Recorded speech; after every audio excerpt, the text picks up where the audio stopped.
Bonjour et bienvenue dans ce numéro de Ciné-Scène où nous allons parler des sorties du mois d'avril. Chose promise, chose due, nous ne parlerons pas de la sortie de Taxi 5.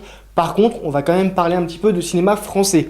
En effet, le 4 avril sort 2 films français, dont un qui m'intéresse particulièrement. Ça s'appelle Dans la brume, c'est réalisé par Daniel Roby. Au casting, on retrouve Romain Duris et Olga Kurylenko. Et pour le pitch, Paris est submergé par une vague de brume mortelle. Les survivants se réfugient aux derniers étages ou sur les toits des immeubles parisiens et tentent de s'en sortir. C'est assez rare que le cinéma français nous offre des films de science-fiction ambitieux, et pour avoir lu quelques articles sur le film, celui-ci a l'air d'en être un. Donc on va pas bouder notre plaisir, essayez d'aller le voir, ça nous changera des sempiternelles comédies à la française ou des films policiers qui se ressemblent un petit peu tous trop, je trouve. Parlant de comédie à la française, je me sens quand même obligé de vous parler de l'adaptation de Gaston Lagaffe au cinéma. Obligé parce que Gaston a fait partie de ces personnages de bande dessinée qui ont bercé mon enfance. Donc voilà, un petit pincement au cœur quand même de nostalgie. C'est réalisé et joué aussi par Pierre-François Martin Laval, que l'on connaît notamment dans sa participation au Robin des Bois. Je vais arriver à retrouver mes mots, vous inquiétez pas. Et pour jouer le rôle titre, ce sera Théo Hernandez.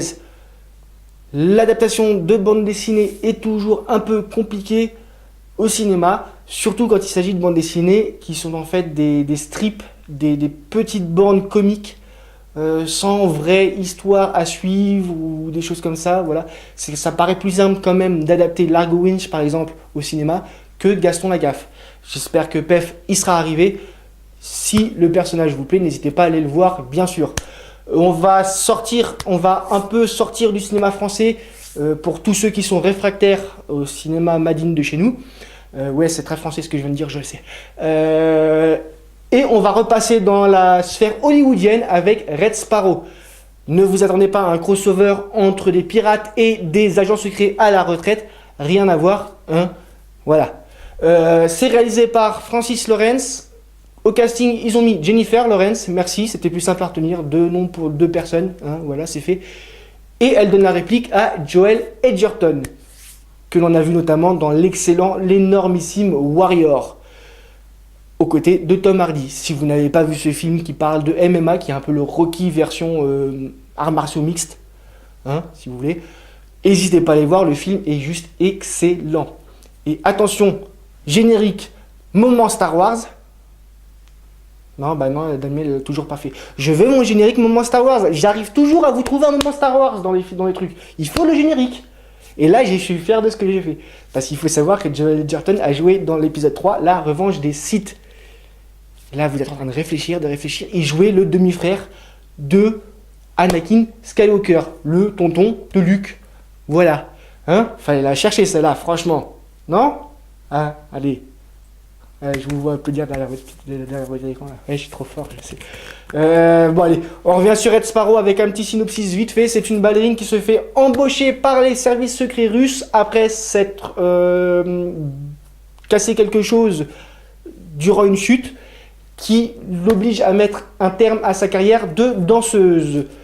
Elle va apprendre à user de ses charmes et de son corps comme d'une arme, et rapidement elle va s'imposer comme un agent de top niveau. Jennifer Lawrence, Joel Edgerton au casting. Le film peut être sympa. Donc voilà, si vous voulez pas aller voir Dans la brume ou Gaston Lagaffe, vous pourrez toujours aller voir Red Sparrow. On saute quelques jours, quelques semaines, un petit voyage dans le temps, retour vers le futur style, machin. Toujours dans le cinéma, les gars. Et on passe au 18 avril directement, bam, hein, voilà, avec la sortie d'Escobar de Fernando León de Aranoa. Au casting, on retrouve Javier Bardem, Penelope Cruz, Sparrow, on revient un petit peu sur Pirates des Caraïbes, vite fait là. Et Peter Sarsgaard, ouais, j'ai réussi à le dire du premier coup. Pardon, je viens de louper une lettre, excusez-moi. C'est Sarsgaard, j'y serais pas arrivé du coup. Le film s'appelle Escobar, donc vous savez à peu près de quoi ça va parler déjà. C'est un biopic sur Juan Pablo Escobar, le chef du grand cartel de trafiquants de drogue colombien, cartel de Medellín, qui est devenu accessoirement l'un des criminels les plus riches de l'histoire. Javier Bardem au casting, hein, pour jouer le rôle phare. Voilà, ça pose son film d'emblée. On va parler de la petite sortie discrète du mois, celle dont vous n'entendrez probablement pas parler, surtout si vous visez dans une caverne au fin fond de la Creuse. Et encore, même là, je pense que vous arriverez à choper une affiche plantée sur un arbre, hein, tellement on va en parler. Voilà, c'est bien sûr la sortie d'Avengers Infinity War, pardon, je vais pas y arriver. À chaque fois, je vais rajouter un Z ou un S ou un truc dedans, mais non, il n'y aura qu'une guerre. Ça suffira d'ailleurs largement. Thanos, faut se le farcir le gars, donc c'est une fois ça suffira. Au casting, on retrouve bien entendu toute la clique des deux premiers volets d'Avengers. Et à la réalisation, on retrouve bien entendu le réalisateur des deux premiers... non, en fait, Josh Whedon n'était pas là, il avait autre chose à faire. On sait pas quoi, macramé, poterie, peut-être un cours de couture ou je sais pas quoi. Bref, il est pas là et c'est Joe et Anthony Russo qui réalisent le film. On leur doit notamment Captain America First Avenger, sauf erreur de ma part. Donc, voilà, ils connaissent un peu l'univers Marvel au cinéma. Moi, par contre, ça me refroidit un petit peu de voir que c'est pas Josh Whedon aux manettes, même si je soupçonne qu'il devait pas être très très loin. C'est quand même un peu lui le maître à penser de l'univers Marvel au cinéma. Même s'il a fait une petite infidélité récemment pour aller voir La Distinguée Concurrence et leur plus grand héros de la planète, à eux. Vous savez, l'autre version des Avengers, celle avec un mec avec une grande cape rouge, un type avec un masque avec des petites oreilles, et une Amazone avec un bouclier, et...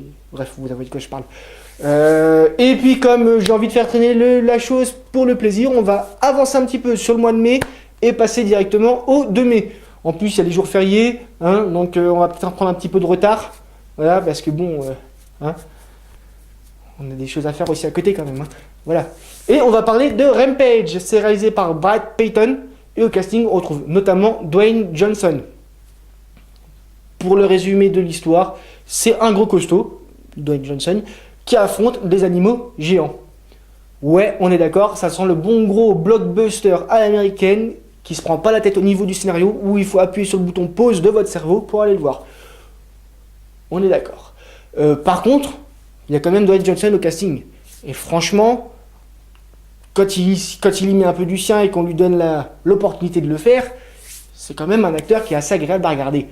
Si vous ne me croyez pas, n'hésitez pas à aller jeter un œil sur Southland Tales, un des films les moins connus de sa filmographie où il est tout simplement énorme. On termine avec un petit film d'horreur, histoire de passer le temps rapidement, comme ça, de se faire un peu peur.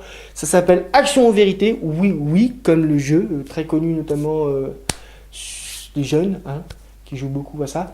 C'est réalisé par Jeff Wadlow. Au casting, on retrouve Lucy Hale et Tyler Posey. On vous l'a dit, c'est pas beau de mentir, et pour eux, ça va même devenir mortel. Vous comprenez où je vais en venir? Non? Regardez le synopsis sur un... Hein, bref, voilà. Regardez la bande-annonce. Comme d'habitude, depuis quelques mois maintenant, le petit teaser pour le mois prochain. Solidarité entre chauves, nous allons parler du prochain film de Bruce Willis.